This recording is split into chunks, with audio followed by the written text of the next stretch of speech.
Alors, nous nous étions dit, une alliance, c'est un contrat entre deux personnes qui veulent atteindre un objectif. Ils se mettent d'accord et par écrit, ils peuvent, bien aimé, faire un contrat que les deux parties vont respecter jusqu'à atteindre un objectif. Amen. Ça, c'est ce qu'on appelle une alliance. Deux personnes s'entendent. Bien aimé, et ce qui fait la force d'une alliance, on nous avait dit que c'était le respect des clauses qui étaient dans l'alliance. Amen.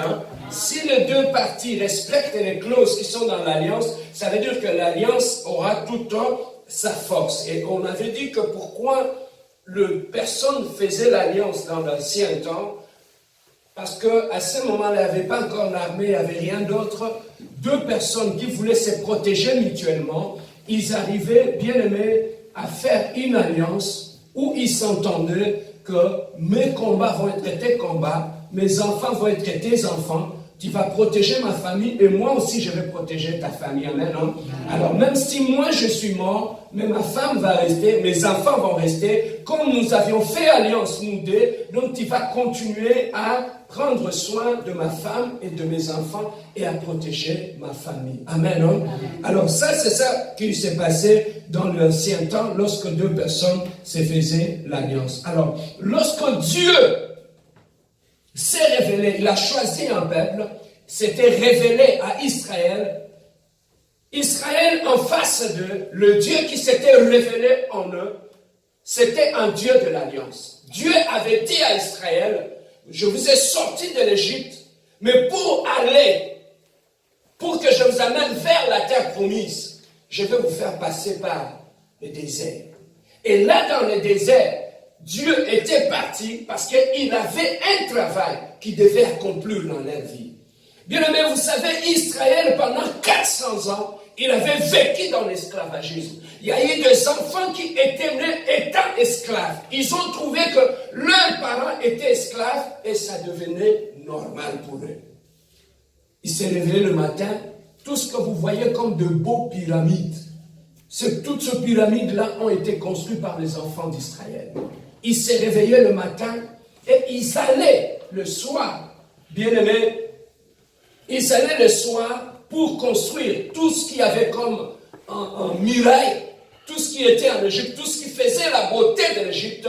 Au fait, ce sont les enfants d'Israël. Pendant 400 ans, ils travaillaient sous le soleil, sous la pluie, et être esclaves commençait à devenir normal pour eux. Voilà pourquoi, bien-aimés, je pourrais peut-être ouvrir rapidement une parenthèse pour nous dire que, bien-aimé, tu peux naître dans une famille qui est envoûtée. Le seul fait que tu es né dans une famille qui est envoûtée, l'envoûtement va être normal pour toi. Tu ne verras aucune différence. Dans notre famille, on ne réussit pas, on est comme ça. N'avez-vous jamais entendu des gens dire que nous, notre famille est toujours comme ça? Les gens ne se marient pas, les gens ont des enfants et les gens étudient, mais n'ont pas de travail. Et les enfants qui naissent là, ils trouvent ça normal. Et personne ne peut s'élever pour aller chercher la délivrance. Bien-aimé, pourquoi? Parce que tu es né dans une famille où vous êtes sous l'emprise de l'ennemi. Et en étant sous l'emprise de l'ennemi, bien-aimé dans le Seigneur, tu vas trouver que tout va commencer à paraître normal. Et bien aimé, dans une famille qui est sous l'emprise de l'ennemi, dans une famille qui est sous l'emprise de la sorcellerie, tu vas remarquer une chose. Bien aimé, il y a des symptômes, il y a des signes qu'on remarque dans une famille lorsque le diable est là et il est actif et il agit. Le premier signe qu'on remarque dans une famille où le diable agit, le premier signe qu'on remarque, c'est une famille où il y a beaucoup de querelles. Lorsque tu constates dans la famille, c'est une famille où il y a beaucoup de querelles, ça veut dire que dans la dimension spirituelle de la famille, le diable est déjà là. Pourquoi? Parce que le diable ne vous laissera jamais fonctionner dans l'unité, parce que lorsque vous serez unis, vous allez prier ensemble et vous allez le bouter dehors. Alors, l'aspect qu'il utilise, c'est quoi? Il va chercher d'abord à vous mettre la confusion au milieu de vous pour que vous ne soyez pas prêts à prier ensemble.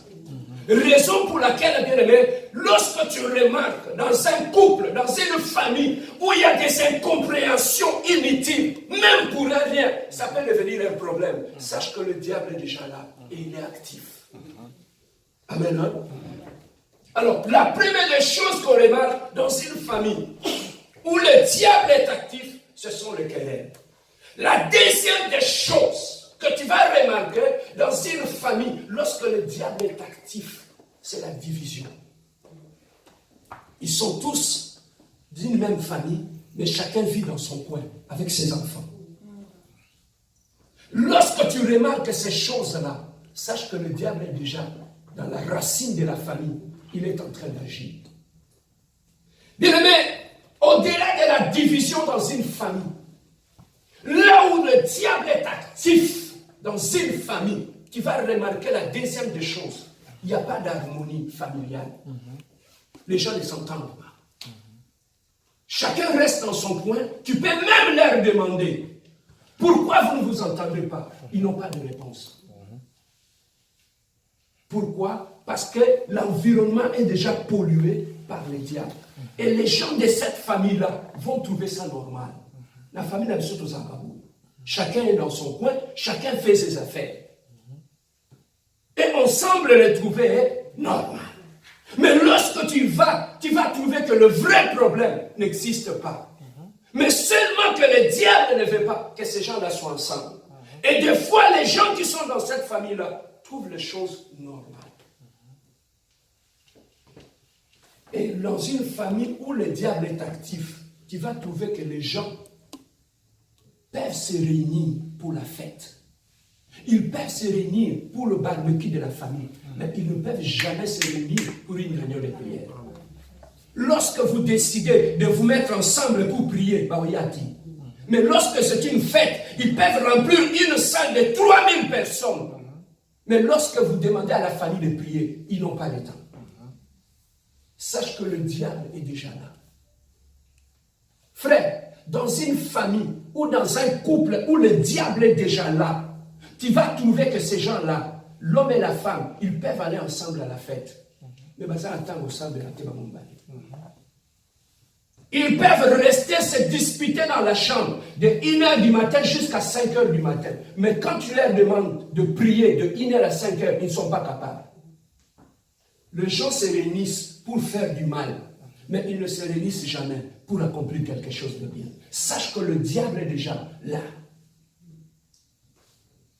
Bien-aimé, et tout cela, tu vas trouver que dans un couple comme ça, on te dit que, bon, chez nous on est comme ça, on peut se disputer le matin et le soir, et bien-aimé, un jour demande à Dieu de t'ouvrir les yeux. Lorsqu'il y a des chicanes dans la famille ou dans les couples, dans le règne spirituel, qu'est-ce qui se passe? Le diable, il profite de ces moments-là pour entrer et commencer à détruire. Bien-aimé, c'était tout simplement pour nous faire voir que lorsque spirituellement on est esclave, comme Israël, on semble trouver les choses normales. Ils ont demandé à Dieu. Dieu a dit à Moïse, j'ai entendu les cris de mon père. Je suis descendu pour délivrer mon père. Ne dors pas ailleurs. Je suis descendu pour délivrer mon peuple. Bien aimé, lorsque Dieu était descendu en Israël pour délivrer le peuple d'Israël, Moïse les a pris, ils sont sortis de la mer Rouge, ils sont allés au désert. Arrivés au désert. Bien aimé, tu peux sortir de l'esclavagisme, mais rester esclave dans ta tête. Israël